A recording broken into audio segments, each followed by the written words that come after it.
이어서 지역 소식 깊이 있게 확인해보는 네트워크 연결 순서입니다. 오늘 전남 동북권부터 연결해 보겠습니다. 황윤진 앵커, 어제부터 여수 산단 불황 장기화로 인한 지자체 재정 악화 문제 저희가 짚어보고 있는데요. 이 여수 지역에 있는 산단 직접 관계자들의 목소리도 궁금합니다.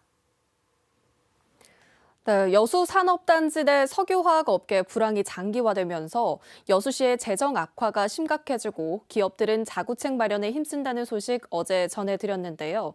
최근 여수시와 전라남도가 관련 토론회 등을 개최하며 대응책 마련에 나섰지만 현장에선 불만의 목소리가 큽니다. 수년 전부터 이런 상황이 예측됐는데도 행정의 적극성이 부족했다는 겁니다. 보도에 손준수 기자입니다. 지난 13일 여수에서 열린 석유화학산업 위기대응 토론회. 전라남도는 친환경 화학산업으로 재편과 탄소중립 인프라 구축 등의 국비와 지방세 등 5조 6천억 원을 투자하겠다는 청사진을 내놨습니다.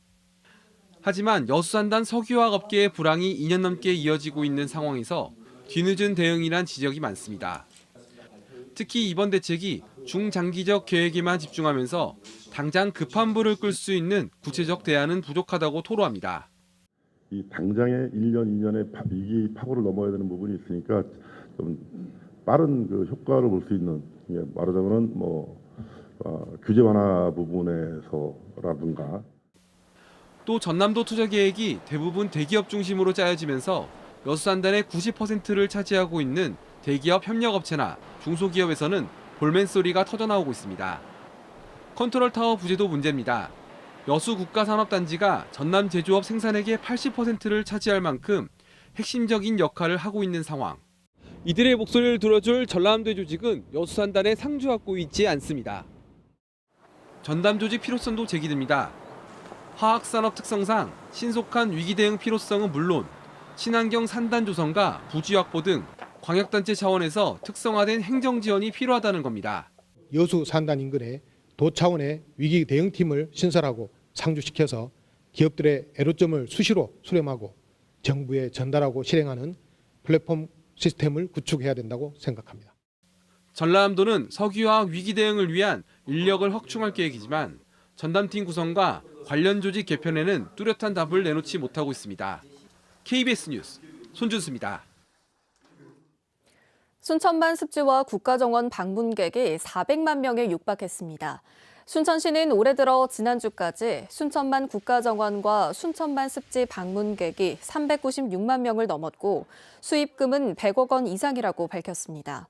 특히 지난달 말부터는 순천만 습지에 흙두루미가 도래하고 갈대밭이 장관을 이루면서 관광객이 늘고 있다며 올해부터는 겨울 휴장 기간 없이 매달 마지막 월요일 정기 휴무를 제외하고 연중 상시 운영할 예정입니다.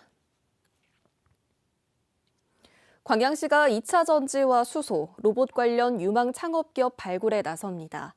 광양시는 포스코와 함께 제1회 광양 스타트업 컨퍼런스를 열고 2차 전지 소재와 수소 산업 관련 동향과 추진 전략을 발표했습니다.